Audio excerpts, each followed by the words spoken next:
You're tuned in to Voiced Thoughts Talk Show and Podcast, a forum where we discuss and explore society-based topics while advocating and providing information and resources to the community through an unscripted, unfiltered, and authentic approach. Listen on Spotify, iHeartRadio, Amazon Music, and Apple Music. Watch us on YouTube. Join our Facebook group. Follow us on social media, Instagram, TikTok, and Facebook at Voiced Thoughts Talk Show and Podcast, your society-based channel. Welcome to another episode of Voiced Thoughts Talk Show and Podcast. I'm your host, Danette Mahabeer-Turner, and today we have an amazing episode lined up for you. But before we get into that, allow me the opportunity to highlight our sponsors of this episode. Our title sponsor, Exit Realty Key Group. Thinking about making a move in Western Kentucky, whether that's buying, selling, or investing, Exit Realty Key Group is a team you'll want in your corner. They're not just about getting deals done, they're about taking care of people. Around here, they've built a reputation for being down to earth, easy to talk to, and genuinely invested in helping their clients feel confident every step of the way. Real estate isn't something most people do every day, and having someone who's patient, knowledgeable, and willing to walk you through it all makes a huge difference. Follow them on Facebook today to stay in the loop on local listings, market updates, and what's happening around Western Kentucky at Exit Realty Key Group. Our episode sponsor, a newly released book titled God, Entrepreneurs of the Bible, and You, written by today's special guest, Snorton, the startup guru. This inspiring book asks a profound question. What is the first thing learned about God? That he, like many of you, is a creator and thus also an entrepreneur, and showcases many entrepreneurs of the Bible, like processes and strategies beneficial for business development, innovation, and entrepreneurship. With worksheets and biblical references at the end of each chapter, this book, God, Entrepreneurs of the Bible, and You, is designed to connect biblical principles with real life business thinking, personal growth, and purpose-driven success. It can be used as a personal devotional, a leadership reflection tool, a small group, or Bible study resource, or as encouragement for aspiring and existing entrepreneurs who want to build with both wisdom and faith. Purchase your copy of God, Entrepreneurs of the Bible, and You online through Amazon, Barnes & Noble, iTunes, Google Play, and Reader House. Remember, you can watch Voice Thoughts Talk Show and Podcast on YouTube, listen on Spotify, iHeartRadio, Amazon Music, and Apple Music, and join our Facebook group. Follow us on Facebook, Instagram, and TikTok at Voiced Thoughts Talk Show and Podcast. And now, the moment you all have been waiting for. Today's topic, 3 paths to business ownership. And our special guest is Snorton, the startup guru. Welcome to the show. Thank you so much, Danette. I appreciate you having me here today. Oh, and absolutely. Thank you to the sponsors for it as well. Oh, yes. So tell us about yourself and what you do. Of course, my name is Henry Snorton III, and my wife affectionately called me the term startup guru. So when she was inviting me and telling others about who I was, they would say, I don't know really what he does. He's some startup guru. And so what I do, I'm married 25 years, have 4 children, and I love helping people develop businesses. So I have a degree in economics, grad degree, master's in public administration, as far as credentials, certificate in nonprofit management, certified economic developer, certified franchise consultant. So those are things I like doing. So I have the credentials to kind of back up my experience. And I've been working in business development since about 2008. And I left my job to start my own business, my first company, Mission Vision Partner Consultant, LLC. Wow, a mouthful right there. It is. So I want to, get into something else because you just released a book titled God Entrepreneurs of the Bible and You. Tell us more Praise about God, it. praise God. Look, I talk about it in the book. It took a long time for me to complete the book, but I felt like the development of the book was also the development in me. I love that. So I never wanted to feel pushed or rushed. I always wanted to feel inspired to write the book because it's, I believe, bigger than me. And there's a lady in the Bible called the Shumanite woman. And in the scripture, it talks about how her husband had passed and she had 2 children. Mm-hmm. And in that book, she prayed and the prophet came and he performed a miracle. He asked her to make him some, go borrow vessels and use the vessels. But in that, I heard God say to me, this is a book. And so in that scripture, you find that the lady, the Shulamite woman who goes nameless with her 2 sons, when she performed, she had to go borrow vessels. And when she came back from borrowing vessels from all her neighbors, the miracle was for her to pour oil in all of the vessels. And the oil continued until all the vessels that she borrowed were full. And then the prophet told her, the prophet Elisha told her, now go and sell the oil, pay off your debts, and live off the rest of it. So how many times do we hear sales in the scripture? How many times have you heard a pastor, a preacher, an evangelist tell you to sell anything? Better yet, perform a miracle in which you start a business. So the miracle was a business starting. She had to have reputation in order to borrow the vessels. So she had a brand, if you will. It took some level of saleswomanship in order to sell the oil. She understood value and she paid off all her debts. So we talk about financial responsibility and she retired off the rest. So we talk about peace of mind in life. And I think that's business ownership and kind of why we're here today. And I think she is the first woman-owned business in the world in the scripture. And I the love first that perspective. petroleum tycoon. Wow. So with all that's going on in the world, it's interesting that she too was someone that sold oil. Wow, yes. And so we're going to get into the topic today, 3 paths to business ownership. So what are the 3 paths? You know, the 3 paths are you can build a business independently in which it is Danette's logistics. You can buy an existing business from someone. So for example, if you want to go into realty and you bought Exit Realty, this location and all its customer base, you can buy an existing business from someone. And last but not least, you can purchase a franchise. Those are the 3 paths. And of course, you can inherit one, which is similar to buying an existing business, or you can kind of take one over by buying stock. And that's also similar to the second one, which is buying an existing business. So those are the 3: build a business, buy a business, purchase a franchise. Well, we're going to talk about the pros and cons of each. So let's start with the pros and cons. What are the pros and cons of building a business independently?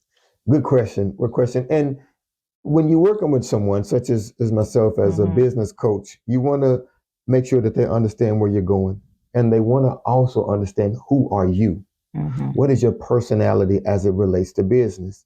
If you have a hard time being in front of people, then sales is going to be difficult for you.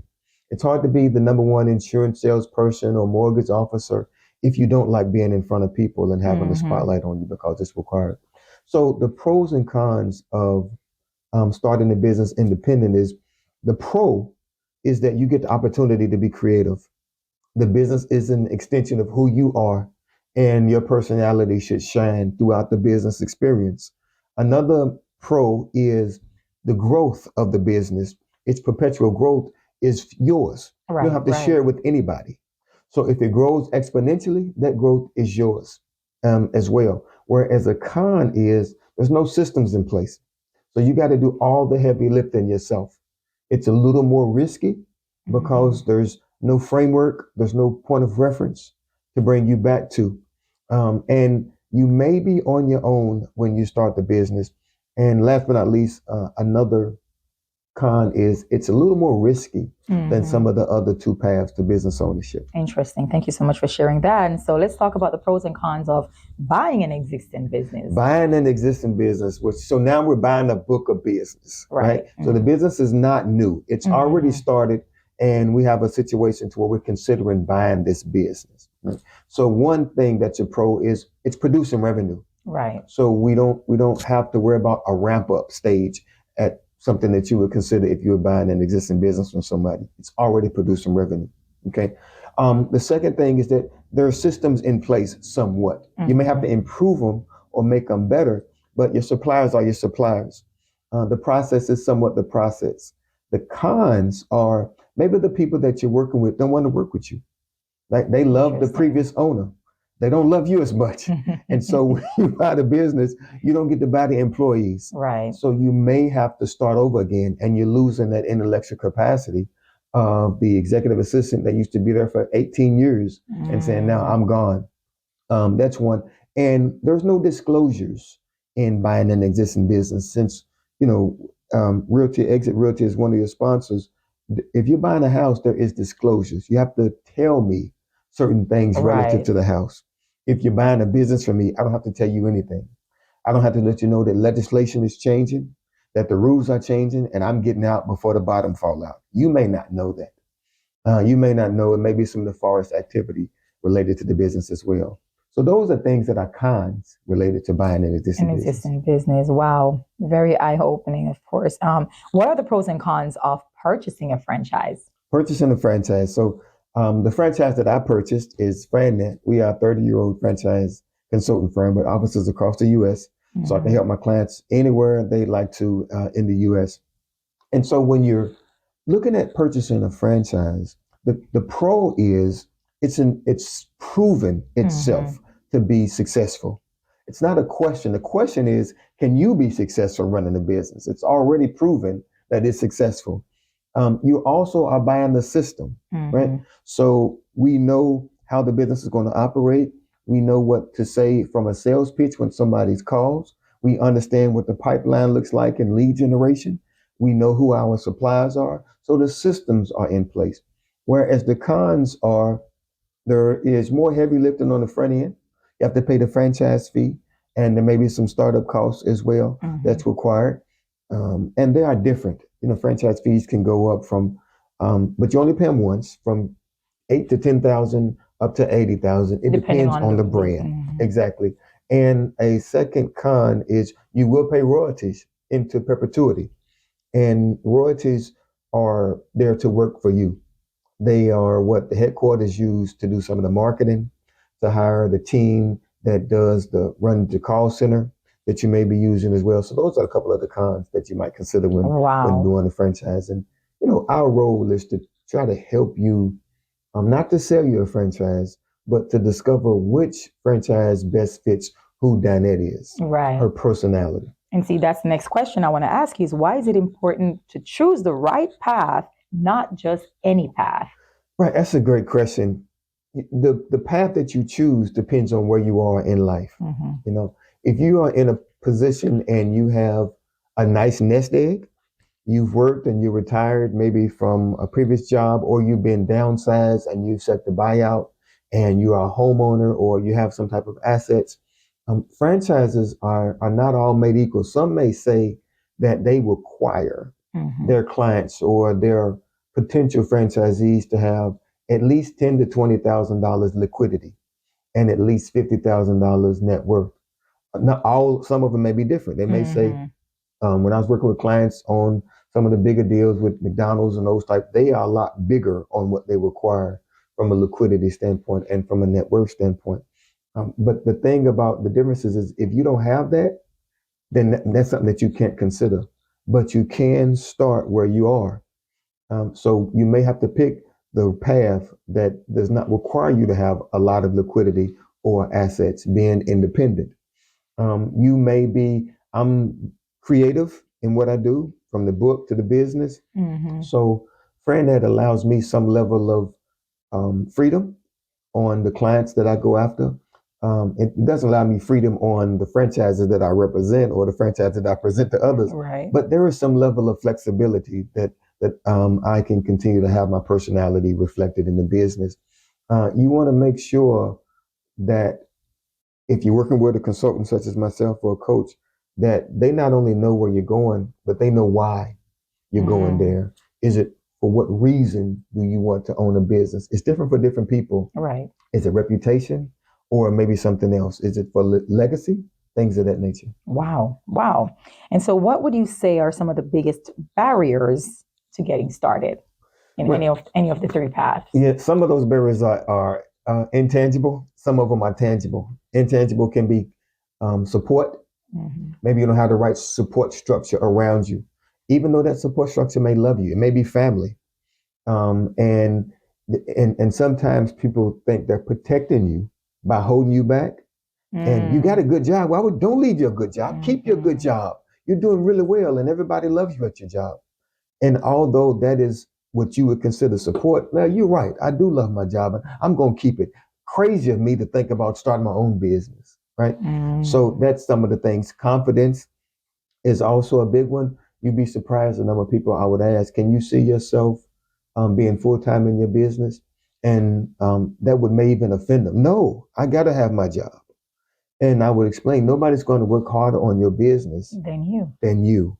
So you may pay somebody, but they're not going to run the business better than you. Now, when you're doing franchises, you can have one because it's a system that they're running, but we're talking about at the startup level. And of course, barriers to entry is also financial at times. If there are 3 questions that one of my mentors always told me about lending. And the things that lenders or anybody that's giving money or loaning you money ask you is, can you pay the money back? Will you pay the money back? And what happens if you don't?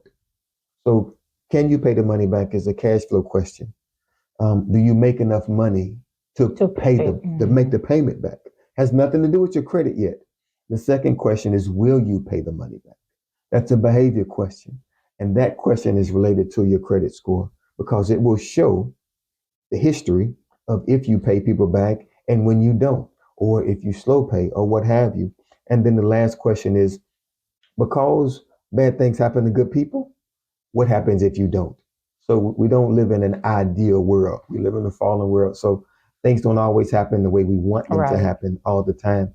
And in that case, what happens if you don't talks about what type of collateral do you have that we can lean on to motivate you. Both lenders don't want your property. They don't want your boat. They don't want your house. They don't want to foreclose. They want the money back so they can lend it to somebody else and charge the interest rate and make money off of it. Or maybe it's $100,000 loan, and because of the risk, the lender may say, we'll give you 80, but you gotta pay 20. And so it's an 80% deal. Things of that nature helps on the what happens if you don't. And those are some barriers that have impacted people choosing business ownership. That's very, very good. And so what kind of impact can building your own business create long term? Great. I think it's a confidence builder for one. It allows you to think about where you want to be, as we talked about earlier, that if you're working with a consultant such as myself, and I'm going to ask you, what do you want to be at year 1, year 3, year 5, year 10? What do you want to do when you leave the business? What's the exit plan? People talk about exit plans. Is it to sell the business and retire and go to Florida? Or is it a legacy business and you want to give it to one of your children when they come up? So those are things that the business helps you to do. It helps you, hopefully, if you're able to scale it, it helps you to produce wealth. It helps you to have income that you grow to that we're not working for. There is sometimes a misnomer that you have to work for revenue. The best business structures, you don't work for revenue. That's why your taxes are different on passive income, because you're not working for it. You're not in the field building or cleaning or cooking. It's passive. So somebody else is doing the work and it's producing revenue for you. And you may like the work and it's fine. We're not saying that you should not or cannot, but it does give you the option that if you want to take time away and come to Paducah and do voice thoughts and things and that on the show, you can, and you have the opportunity to. Wow. Can you share a success story of you working with small business owners? Let's get into that. There's a ton of them over 20 years that I think about. What has been some of my favorite? Some of my favorite are related to growth and people. So let me talk about people first. is I remember getting a call at home. It's probably about 9:30 at night, and says, "Henry, your cousin gave me your number. They was working together at a factory, and he said he tells me that you can help me get into business." And I said that he's absolutely right. And I said, so let's. It's 9:30. He's ready. And I said, so I love what I do, and I do it all day, every day. And he told me a little bit about it. And I said, okay, well, let's meet at my office, in a day or two. And he did. And we worked for about 2 to 3 weeks. He was extremely motivated to leave the factory. He's ready to just go. Mm-hmm. And we did the business plan. We were able to get him some financing to start the business.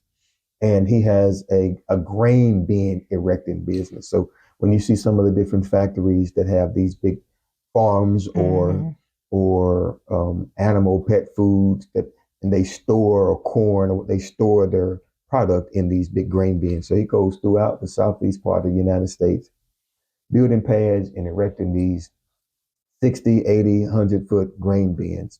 And he's done business. And I recently had a client referred back by him, and that I'm working with now, that's going from his home trailer sales to building a new building doing trailer sales. So I love that as a who story. Mm-hmm. This person is an entrepreneur. The job in his life was getting in his way, and it wasn't making him happy. So if your soul is not happy with a job and what you're doing, begin to look at how can I change it? How can I make myself happy with what I'm doing? I have a saying that your capacity is only limited by your desires. So if you desire to be in business, it will motivate and grow you to that level. Another one is a client. He's either closing or about to close. And I just did the review of his closing documents. The first deal we did was $12,500 about in 2012. And so this month, I think it's either $950,000 deal. Wow. So in a matter of 15 years, his loan has changed from 12,000 to almost $1 million. Wow. From business development. And it is really fun to watch and grow with your clients and we continue to work with one another for the past 12 years. And what does the next 12 years look like? Mm-hmm. And so if we're going to continue to grow exponentially, we're going to have a lot of fun moving forward. Wow. Impressive. Thank you for sharing that. And so what are some of the common barriers to the 3 paths of business ownership? So we talk about the common barriers of getting started, but now we're looking at those 3 paths that we talk about. Well, and you can, one of the paths to starting up independently, a barrier can be paralysis of analysis. Getting kind of caught up in a little bit of fear. Again, maybe because the support not there, or you don't have somebody such as myself that you can work on. Mm-hmm. So find the resources in your community or ask around. Look me up, Henry Snorton, the Startup Guru. Yes. I love the opportunity to help you, but not having someone to work with. There's no pride in it, right? If there's no reason not to go to the doctor if your knee's hurting. Mm-hmm. And it's new, right? You may not know autonomy and medical science. So business ownership for somebody is new.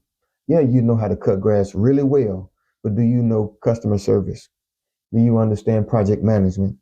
Do you know you can use a Google tool and to bid a project instead of having to drive to everybody's lot to bid that project?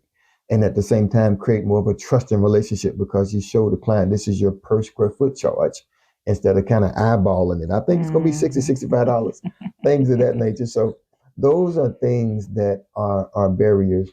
Buying an existing business is you don't have the right team around you. So we do a different conference or training called the Power 5. I love the Power 5. And it's not sports, even though I'm a sports guy. Power 5 is your team. Right. So if you are building a business or buying an existing business or purchasing a franchise, if you don't have the Power 5 team, you're missing something because it is a CPA, certified public accountant, or it can be an accountant, but I like CPAs. They do this all day, every day, and they're trained and they're licensed to do it.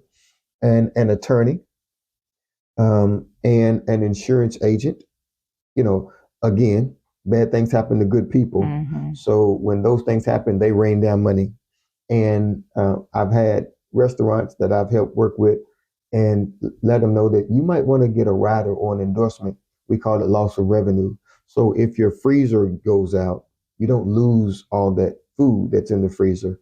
You cash in your policy because you can't open for 2 or 3 days while you get a new freezer. The food that was in there is gone. So the revenue that you lost over those 3 or 4 days, you get that through the policy. That's a loss of revenue rider. Things like that you gain from working with a good insurance agent. A commercial lender, whether you are borrowing money or you're using your own money, a commercial lender and a good banking relationship, you have to deposit your money somewhere. Right. And you want to have a relationship with that organization. Maybe you do need a credit card or a line of credit or a HELOC so that you don't use your own nest egg for operations. You use the bank's money for operations, and you pay them the interest for the cost of the money that you use, things of that nature. And that's good for the commercial lender relationship. And last but not least is a coach, an advisor, or a consultant to kind of put it all together. One doesn't do the job of the other either. Right. So that's a barrier that we have is people do not have a Power 5 team to help support them in their growth and in the development as they launch and then scale. So kind of reach out and we can help you develop that Power 5 team. Yes. And so now I want to talk about what's new today versus 10 to 20 years ago regarding these 3 paths. Right. We can kind of shout that out loud. If we say, Siri, what do you think? I think we know. That's one of the things that's new. Oh, yes. And it's probably one of the better things that's new is AI. And you can build an app through AI. You can ask it for advice. It can put quotes and your social media posts together for you. You could ask it what time. AI is very helpful. So if you're new in the business, don't be offended by it and don't be afraid of it. Start to learn it, start to experience it and find what apps work for you for your videos or for your editing or for your business operations or for your manuals or for your applications. It can support all of those things when working in business. The internet, of course, is not new today, but the opportunity to start a business from your garage, like Apple did, and go anywhere is something that we can deal with today. You can be a broker. You can have fast shipping and be a logistical company like Amazon, where it's in holding and we get it to you. Those things. And there's so many voices out there, coaches and trainers and messages that you can glean from to get a little insight, a little improvement, a little growth, a little development to help you along the way. And it's a lot more resources today than there have been throughout many communities. Makes it so much more easier. Yes. And so what would you say has remained consistent over these 10 to 12 years or 20 years? The resistance. It's going to be difficult. There's not an easy way to start in a business. There's no cookie cutter approach. What works for you may not work for me. Right. What you may like, I may not like. So the resistance to startup has not changed. The anxiety and fear of starting one has not changed. The levels of complexity have not changed. But at the same time, it's pretty simple, so add value to your customers, whether they are existing or potential. So can you answer the question, what value are you providing for your customers? You should be able to answer that. If you can't, then let's talk, because that's where your customers remain and grow loyal and be residual and do referrals and things of nature. And you go from launching to scaling the business. That's remain. There are businesses that can't be outsourced. You're going to always need essential businesses, what we call them, things that no matter what occurs in the economy, these businesses are going to remain, whether they are cleaning or automotive or outdoors or landscaping or senior care, things like that are here to stay. And so depending on what business that you're going into, it's funny, during COVID, when everything shut down, you had a couple of things that were open with like Lowe's and the liquor stores. I don't know how that happened. But they were open, and Lowe's became the new mall because people spent more time outside. So they started investing more into outside. So now you see these nice outdoor pavilions and restaurants, and people's homes is a lot beautiful more outside, and they're doing more with landscaping and buying a lot more things for outdoors. So those things create new markets for us. Wow. Wow.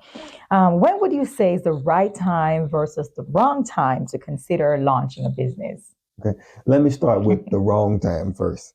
If you're going through something emotionally, something maybe with your family or something with your health, and you don't have that, again, that support, it may not be the right time to focus on heavy lifting, right? Get to a place of peace, or a place of some level of tranquility before you start. If your health is questionable, and I've had clients that started a restaurant and maybe had fluid in their shoulder, and that affected their ability to operate the business, or individuals whose health may not have been in place. And I say, when we talk, we have real conversations, right? So I say, you got to get your health together if you want to operate this restaurant. It's going to have you for 12 hours of the day when you start. And if you are a diabetic, or if you have some type of issues with respiratory, it's going to impact you, and it's not going to allow you to be consistent when you open up the business. So those are things that we want to make sure that you overcome. The best time to start is when you've considered it, when you've thought about, this is what I want to do, and this is how I'm going to do it. I believe nobody ever plans to fail. Nobody says, Danette, I'm going to start this business, and in 4 months I'm going to be broke, bankrupt, every credit card going to be maxed out, the dog's going to run away from me. 4 months, I guarantee you I'm going to be gone. That's never the plan. Right. So plan the business. Again, nobody plans to fail, but a lot of people fail to plan. So take the time to plan the business out. It's okay to start it without having a written plan, gingerly. And that's called the lean startup approach. So I can test, how does my candle smell? And I can test that market before I launch fully, and let you find out which ones do you like. Do you like the 8.5 ounce, or do you like the 12 ounce? What size glasses should I have? Where am I going to get my labels from? I can test those type of things. Same thing with clothing or the lawn care. I can test certain models before I go fully into it. So the best time to start is when you've considered the concept and you've looked at where it's going to take you and how much time and how much cost. Have a plan, right? Yes. Yeah. Why would you say, or why do people tend to choose business ownership over a regular 9-to-5 job? We know that's something we've seen, a lot. That's a good question. The economy has shifted, okay? So the bigger global economy has gone from agrarian farming to industrial manufacturing to information and technology, with AI coming out. So with those shifts, individuals, we are starting to go away from job security and moving more toward income security. And income security relates more to business ownership. There's an inverse relationship between job security and income security. At the job, it's more secure at the beginning, but over time, you start feeling anxiety of being downsized or taken for granted, or you're got a big paycheck and people want to let you go because it's costing the company so much money now. So the risk is on the back end. You're fine in the beginning, but as you stay, it gets more difficult. So the inverse relationship is, in business, it's more difficult in the beginning. It's more risky to get to the break-even point, or what it is, your operating leverage, things of this nature.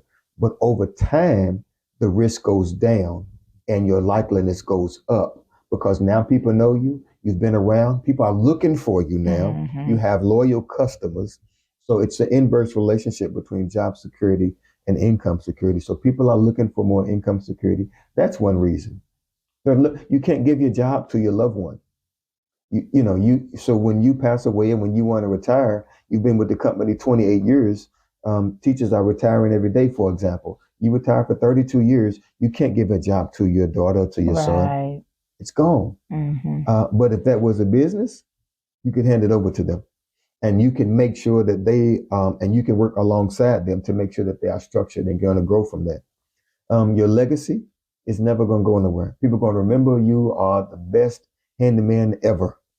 So the legacy stays forever as well. So those are things that I'll allow in individuals, and flexibility. Oh, absolutely. Also, whether you have young ones or you like to enjoy time and space, whatever that may be, business ownership, it gives you some level of flexibility. Some people think the misnomer is that, oh no, if I had a business, my life is gone. And I say, I don't know who told you that, but that's not accurate. Some of it is, but not all of it, And last but not least, I remember when I started, and somebody asked me, I started in '08 and the economy tanked, right? This is when the manufacturing economy was bad and President Obama was in place and saved GM and all this other Ford and other U.S. manufacturer.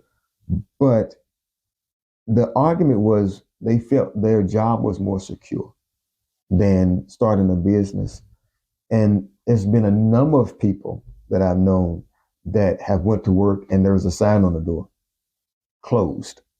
Whether that is a factory that's been around for 40 years, or that is an auto dealership, or that is a newspaper company, nobody's going to tell you in 2 weeks we're shutting down. They're going to go up into the 2 weeks and they're going to shut down and then work everything out on the back end. So individuals have been shut down before, or they're going to walk in your office and they say, hey, Danette, we've enjoyed your time here, but we're going to have to let you go. So make sure you don't misplace your loyalties. Wow, very powerful right there. And so what are some advice or tips you'd give to someone who's ready to start their own business? Don't confuse your passion. All right. Business ownership is like a newborn baby. You can't say anything about it or you're going to offend me. I just need you to say that business is beautiful. Can I hold it? When in fact, it may need some improvement. It may need some development. It may need some support. It may need something different than what you've seen.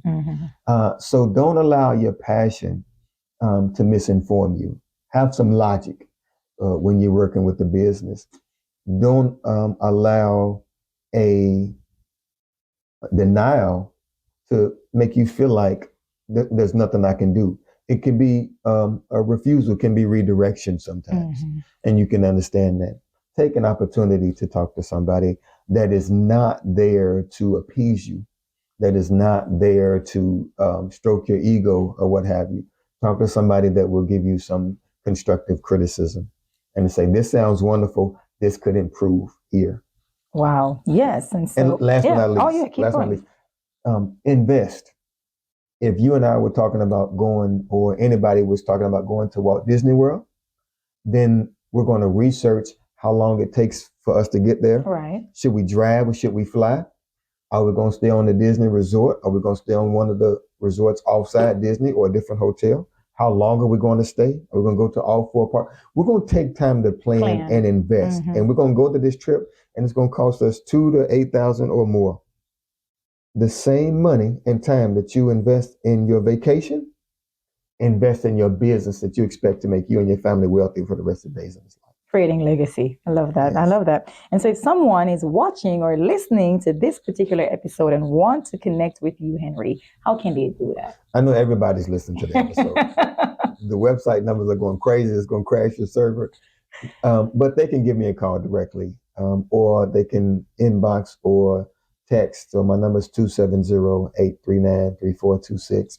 You may send it on some of the flyers for the episode, or you may find Henry Snorton on Facebook or the Startup Guru on Instagram and Henry Snorton on LinkedIn. I'd love to connect with you.